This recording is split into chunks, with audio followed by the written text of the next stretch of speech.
அன்பான மக்கள் அனைவருக்கும் இயேசு கிறிஸ்துவின் நாமத்திலே என்னுடைய வாழ்த்துதல்களை தெரிவித்துக் கொள்கிறேன். இன்றைய நாள் சாம்பல் புதன் என்கின்ற பொருளிலே உங்களோடு சிறு செய்தியை பகிர்ந்து கொள்ள இந்த வாய்ப்புக்காக இறைவனுக்கு நன்றி சொல்கிறேன். சாம்பல் புதன் என்று ஆரம்பிக்கிற இந்த நாளில் இருந்து நோன்பு காலம் அல்லது தவக்காலம் அல்லது லெந்து காலம் என்று சொல்லப்படுகிற இந்த காலம் மொத்தமாக 47 நாட்கள் வருகின்றன.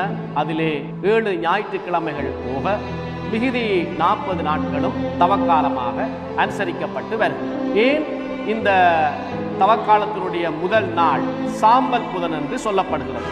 இதற்கு பைபிளில் இருக்கிற ஆதாரம் என்ன?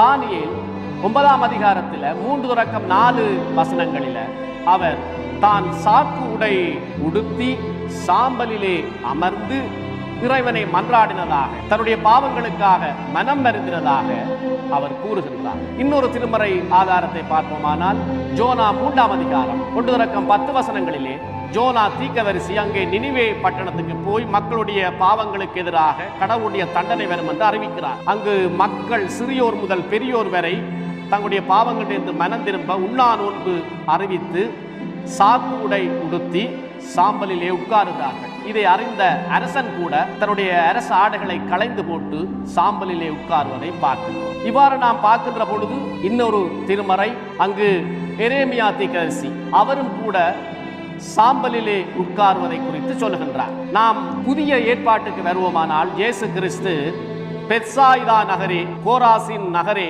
உனக்கு ஐயோ என்ற 2 நகரங்களுக்கு சொல்லி உன்னிலே செய்யப்பட்ட வல்ல செயல்கள் அனைத்தும் தீரு சீதோன் நாடுகளிலே செய்யப்பட்டிருந்தால் அவர்கள் எப்பொழுதோ மனம் திரும்பி சாக்குடை உடுத்தி சாம்பலிலே உட்கார்ந்திருப்பார்கள் என்று சொல்லுவதை பார்க்கிறோம். ஆகவே இந்த சாம்பல் என்பது என்னத்துக்கு அடையாளம் என்றால் மனம் திரும்புதலுக்கான ஒரு காலம், கடவுளோடு உறவை புதுப்பித்துக் கொள்வதற்கான ஒரு காலம்.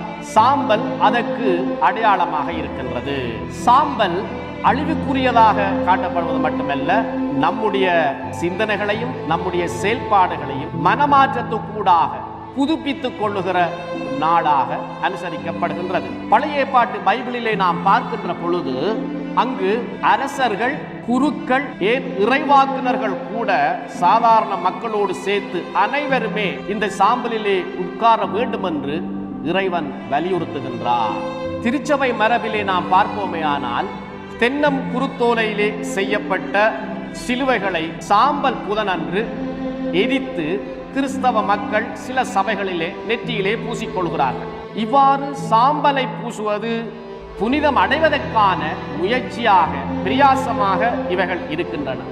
ஆனால் முழுமையாக புனிதமாக என்ன செய்ய வேண்டும்? பலிபீடத்தில் என்னை பரனே படைக்கிறேனே இந்த வேளை என்ற ஒரு கிறிஸ்தவ பாடல் இருக்கிறது. அதிலே கடைசி சரணம் சுயமென்னில் சாம்பலாய் எரிய சுத்தாவியே என்னை சுட்டரிக்க வேண்டும் என்ற அந்த சரணம் சொல்வதை பார்க்கிறோம். அதே போல இன்னொரு சரணம், குடிகொள் இந்த பாவமும் அடியோடு தொலைத்திடும் தடுத்தாட்கொள்ளும் தோஷமும் சாம்பலாக செய்திடும் படிமிசை காற்றுக்கு பறந்தோடும் சாம்பல் போல், படிமிசை காற்றுக்கு பறந்தோடும் சாம்பல் போல் அடியேன் இயேசுவுக்கென்றும் பணி செய்ய வர வேண்டும்.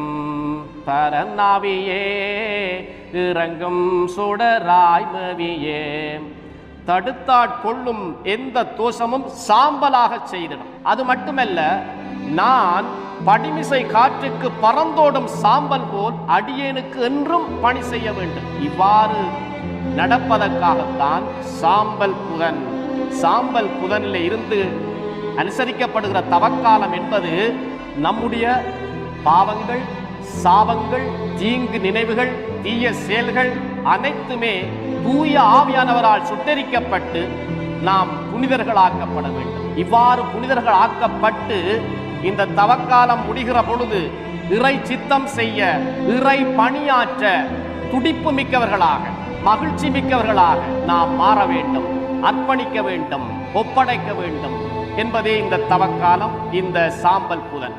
செய்வோமா?